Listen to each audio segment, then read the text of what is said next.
इतनी दुआ कराएगा तो कोई फायदा नहीं होगा। हलाल के लुक़्मे खाओ, हराम से बचो। आज हजरत शादियां हो रही हैं, मुफ्ती साहब तो बच्चे क्या कहते हैं, आज तो मेरे दोस्त की शादी है, आज बियर चलेगी। हाँ कहते शराब नहीं है मौलाना साहब, ये बियर है। मैंने कहा सुन, मौलवी को बेवकूफ ना समझ, सबसे बड़ा साइंटिस्ट आज भी हुजूर की उम्मत का मौलवी होता है।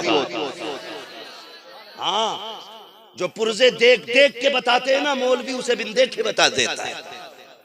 हमें ना समझा किसमें कितना नशा है, हमें बेवकूफ ना समझिए कि मौलवी साहब ये बियर है, इसमें नशा नहीं होता है। और यार बता तो सकी, तूने भी हुजूर का कलमा पढ़ा है, मैंने भी हुजूर का कलमा पढ़ा है। लोग कहते हैं छुटती नहीं है, मैं कहूँ कैसे नहीं छुटती है? तुझे हुजूर के नाम की गैरत नहीं आती, हुजूर के कलमे की गैरत नहीं आती, कैसे नौजवान हो, कैसे कयामत में हुजूर को मुंह दिखाओगे? एक बात कह के आखिरी कील ठोकना चाहता हूँ, यार जवानों छोड़ दो शराब को, हट जाओ नशे से। ये वही शराब है जिसने करबला में हुसैन का घराना तबाह किया है, ये वही शराब है जिसको पी करके अकबर के बरछी मारी गई थी, ये वही शराब है जिसको पी करके असगर के तीर मारा गया था, ये वही शराब है हुसैन का गला काटने वाले शराबी थे, ये वही शराब है जिसके पीने वालों ने खेमे जलाए थे नबी के घर वालों के, ये वही शराब है जिसके आदि थे नबी का घर लूट लिया था, आज तुम्हारे घर आ गई है, ना ये तुम्हें रखने देगी ना तुम्हारी नस्लों को रखने।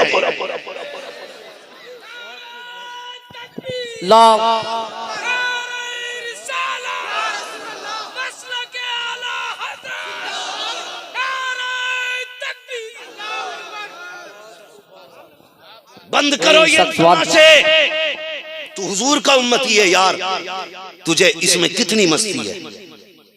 बियर की मस्ती पे झूम गया तू? कसम खुदा की पूछ अबू बकर से, जो हुजूर ने गार में पिलाया था उसमें कितनी मस्ती हो कहां यार? डॉक्टर इकबाल ने कहा था तेरे दामन में है किस लालो जवाहर की कमी, तू किसी और के दामन की तरफ क्यों देखे? तुझे शराब से इतना प्यार है जो नापाक है, खुदा ने तेरे लिए जन्नत में शराब तहूर का इंतजाम रखा है, क्यों पी रखे हो इस पेशाब से ज्यादा बुरी चीज? थूक दो इस पे। तुम्हें क्या लगता तुम ज्यादा ब्रांडेड पीते हो? तुमसे ज्यादा ब्रांडेड तो सहाबा पिया करते थे, लेकिन जब हुजूर ने कहा हराम, तो शराब नालियों में ऐसे बह रही थी जैसे पानी बहता है।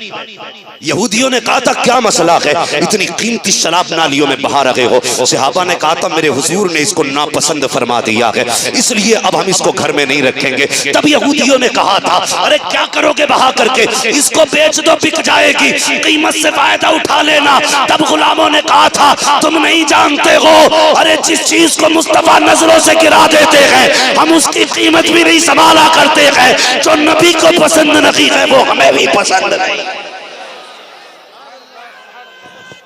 अल्लाहु अकबर,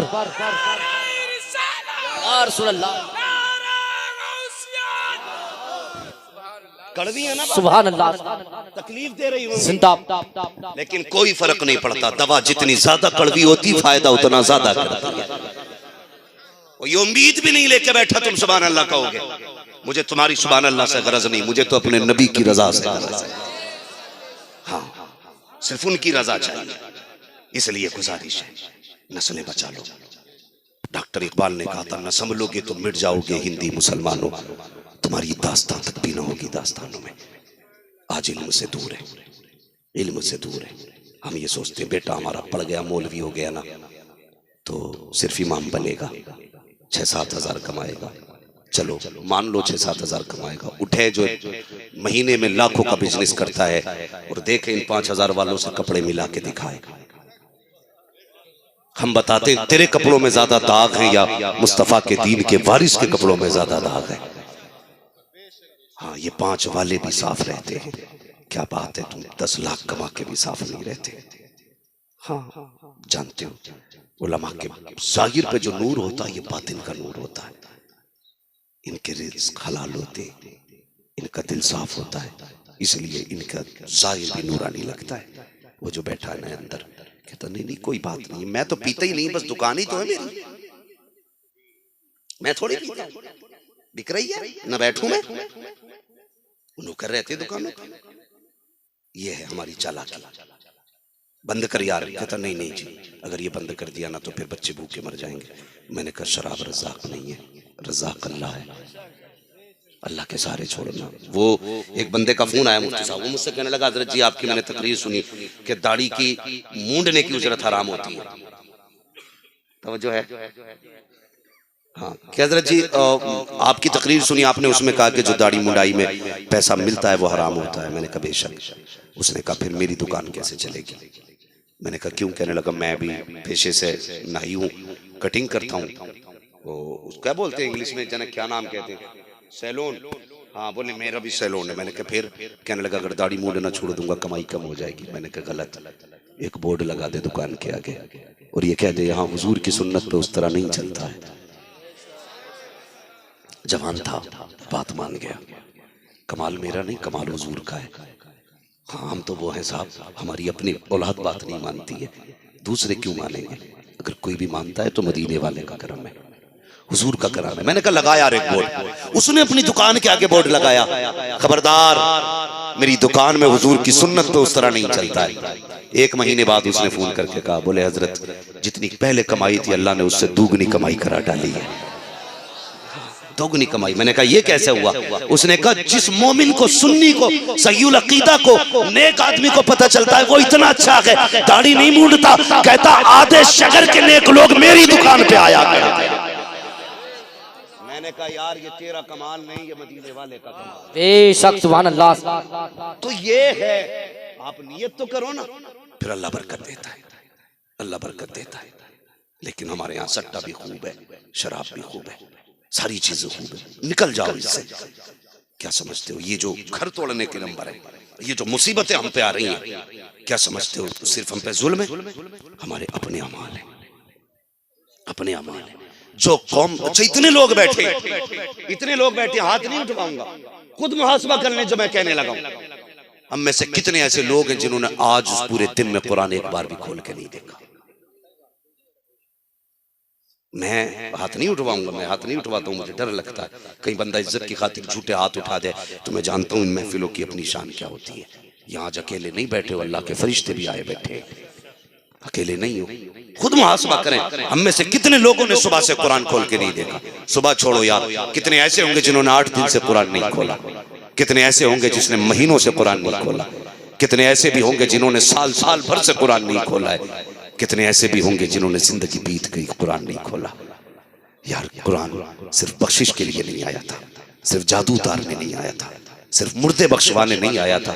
कुरान तेरे लिए जिंदगी का सबक बन के आया था, कुरान तेरी जिंदगी की रोशनी बन करके आया था। हमने कुरान ही नहीं खोला, फिर हम कहते हैं जी वो जुल्म कर रहा। नहीं, जुल्म हम कर रहे हैं। जिन घरों से आज से 600 कई बार जन्नत की बशारत दी, और खुद महबूबे रब्बे कायनात है। इतनी बड़ी शान हज़रत आयशा सिद्दीक़ा की है। नारे लगाओ, मैं इनकार नहीं करता, लेकिन नारे सच्चे होने चाहिए, सच्चे होने चाहिए। यहाँ कह रहा गौस का दामन नहीं छोड़ेंगे, घर जाके कह रहा पड़ोस की खेती नहीं छोड़ेंगे। हाँ कुछ लोग तो हजरत बकरे ही इसलिए लेते हैं कि बकरा ईद तक बरसिंग रहेगा, खूब चढ़ जाएंगे, खूब बिक जाएंगे। हाँ हजरत बड़े चालाक लोग हैं, 3 बजे खोल देते, फजर में बांध देते। बरसिंग वाला सुबह को आता, कहता नहीं हमारा तो बंदा पड़ा। ये हमारी नीयत है। और आ जाओ 11वीं का भी लंगर बटने लगे, प्लेट टूट जाएंगी, दांत टूट जाएंगे। ये जिंदगी हमारी, ये है हम भाई। हजरत आयशा सिद्दीक़ा से हुजूर ने कहा था, आयशा अगर रब ने करम न किया तो कोई नहीं बख्शा जाएगा। आयशा सिद्दीक़ा को बड़ा नाज था, मैं सिद्दीक़ की बेटी हूँ, हुजूर की महबूबा हूँ। हुजूर मैं भी नहीं, दिल फटता है। फरमाया हाँ आयशा तुम भी नहीं। फिर कहने लगी या रसूलल्लाह पता कैसे चलेगा कि फंस गए या बच गए? हुजूर ने फरमाया आयशा अगर रब ने कह दिया ठहर तो समझ लेना फंस गए, और उसने अगर अपने कर्म की चादर डाल दी तो समझ लेना बच गए, बच गए। भाई बातें सारी अपनी जगह, अल्लाह चाहे तो इतने से के बदले में बख्श दे, मगर जब वो पकड़ने पे आता है ना तो खाल उधेड़ देता है, खाल उधेड़ देता है। दुनिया को गालियां देने से बेहतर है अपने आप को देखें, अपने आप को देखें। समाज हमारा आपसी रंजिश में मर रहा है। इतने बड़े मजमे में क्या सारे लोग एक दूसरे का प्यार लेके बैठे होंगे? इसमें कितने ऐसे होंगे जो फूफा से नाराज, कोई भाई से नाराज, कोई ताऊ से नाराज, कोई चाचा से नाराज, कोई माँ से नाराज, कोई बहन से नाराज, कोई अपनों से नाराज, कोई खानदान से नाराज, कोई पड़ोसी से नाराज। इतनी नफरतें लेके हम जलसों में बैठे। हाँ, मस्जिद में बकबके कपड़े पहन के जाएगा, एकदम नए, ऐसे कॉलर खड़ा होगा, कलफ लगा होगा, आस्तीनें यूं चल रही होंगी। अल्लाह कहता तेरे कपड़ों को तो मैंने देख लिया, मैं तेरे दिल भी देख रहा हूं। यहाँ जो सजदे करने आया है, खाली कपड़े की सफेदी से काम नहीं चलेगा, थोड़ा दिल भी सफेद करके ला, दिल भी सफेद करके ला। दिल काले हो गए हमारे, हराम खा रहे हैं हम दिनों रात। जवानों, ये जो वक्त गुजार रहे हो ना चौराहों पे, बड़ी कीमती जिंदगी है तुम्हारी, बड़ी कीमती जिंदगी है। कसम से हुजूर हमसे प्यार करते हैं, वरना हम मिट गए होते, मिट गए होते। हुजूर ने हमेशा कमजोरों को तरजीह दी। 8 साल दादा की कफालत में मेरे हुजूर रहे। जब आपके दादा के विसाल का वक्त आया ना, सारे बेटों को बुलाया, फरमाया मेरे बाद मेरे पोते को कौन संभालेगा? तो अबू जहल ने कहा था मुझे दे दो, अबू लहब ने कहा मुझे दे दो। ये सारे लोग मतलब चाहते थे, जितने लोग थे। अबू लहब कहने लगा मुझे दे दो, फरमाने लगे नहीं, तेरा दिल ठीक नहीं है, तुझे नहीं दिया जाएगा। अब्बास, अमीर हमजा, सबने मांगा। फिर हुजूर से फरमाया अब आपकी मर्जी है, जिसके पास जाओ आप रह लो। हुजूर उठे और हजरत अली की वालिद की गोद में जाके बैठ गए, जबकि सबसे ज्यादा गरीब थे हजरत अली के वालिद। यार कसम से मेरे हुजूर ने बचपन से ही गरीबों की हौसला अफजाई की है, इतना प्यार किया है हुजूर ने कमजोरों से। जिम्मेदारी बनती है हमारी भी। हराम खा लो, हलाल हराम मत खाना, वाले फाके मर जाना। मत जाओ शराब के करीब, बंद करो यार ये ढोल। हुजूर के हो ना, है ना सारे हुजूर के? बोलो, सारे हुजूर के है ना? जन्नत का मालिक कौन है? सारे बोलो। वो नहीं बोल रहे जिनकी अभी शादी नहीं हुई है, तो मौलवी कहीं हम पे ना चिपका जाए। भाई शादी ब्याह होना, निकाह किसकी सुन्नत है? और जोर से। ये बच्चे बैठे ना छोटे छोटे, अल्लाह इन्हें सलामत रखे। मैं कहता हूँ बच्चों को जलसों में लाया करो। अगर ये बचपन से जलसों में आएंगे ना, तो कल आने वाले किसी जलसे की कमेटी के सदर बन के दिखाएंगे। जोड़ो बच्चों को। अक्सर नौजवान है कमेटी वाले, सब नो उम्र वाले, नई उम्र के बच्चे सारे। ये इनकी मेहनतें नहीं है, ये मदीने वाले मुस्तफा का इंतखाब है। जिसे हुजूर चाहते उसे चुन लेते हैं, जिसे चाहा दर पे बुला लिया, जिसे चाहा अपना बना लिया। ये बड़े कर्म के हैं फैसले, ये बड़े नसीब हैं। वाह वाह वाह, बेशक। मुझे खुशी हुई। टेंट कौन सा है? बरकाती है, टेंट बरकाती और साउंड अजरी है। यही तो प्यार चाहते हैं हम।